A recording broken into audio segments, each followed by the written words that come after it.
have a radical commitment to be pure and faithful to you. Father God, tawarin mo kami sa aming mga kasalanan, kalibihan, nasabi, inisip, nalisiya, ikot sa iyong harapan. Tawarin mo kami.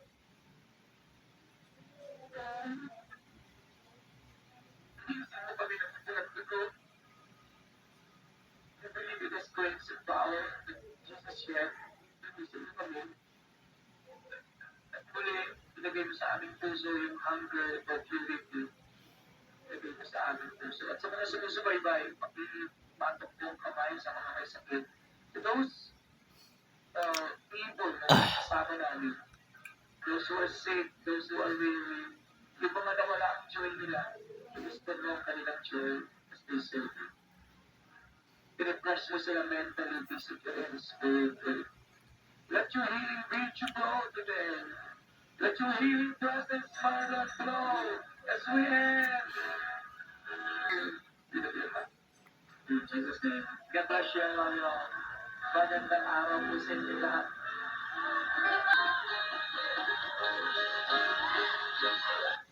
Love? Love? Love. Love? Gumagawa lang yan. Una mo ba yan? Oo naman. May kilala ako hindi napapagod. Pagmamahal na hindi nagsisimula. At pagmamahal na hindi nagbabago. Ah, si Lord. Si Lord? Oo, si Lord. Dahil minahal tayo, natutunan tayong magmahal. Because God is love. Happy Christmas! Anak sa Light TV.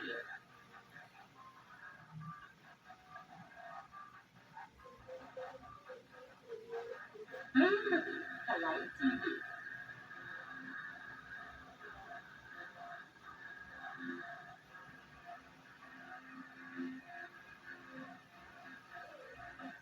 Yan, sa Light TV. Ang yes, mas ang Light TV.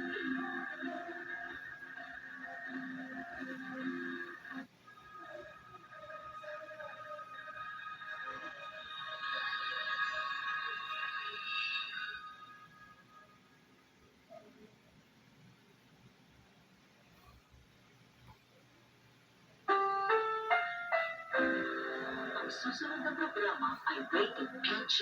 Ito ay nangangailangan ng patnubay at gabay ng magulang para sa mga batang manonood.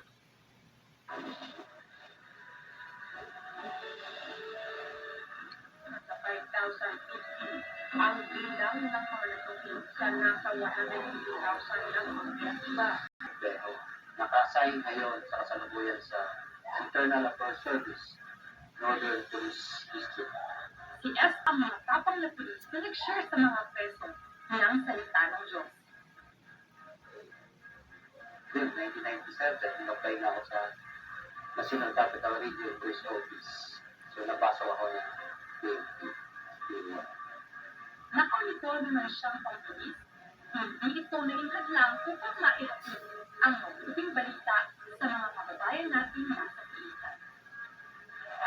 Sa ating buhay, inaangat kita bilang Panginoon at kapatikan ng buhay mo. Pagalian mo ako mula sa oras na to at sa mga panahon na ating lagi ko sa pangalan ng Jesus. Amen. Dahil sa pagkaman ng pulis, ay may alab din sa puso niya na makapaglingkod sa Diyos. Maging pulis na ako, still ay ginagawa ko pa rin. Pag-share ng gospel. Madalas na noon si SPO Colbert ay bumisita sa mga presinto para makapagbahagi ng salita ng Diyos. Sa akin, sa mga nakakulong, every time, Naisa sa pamuhay din.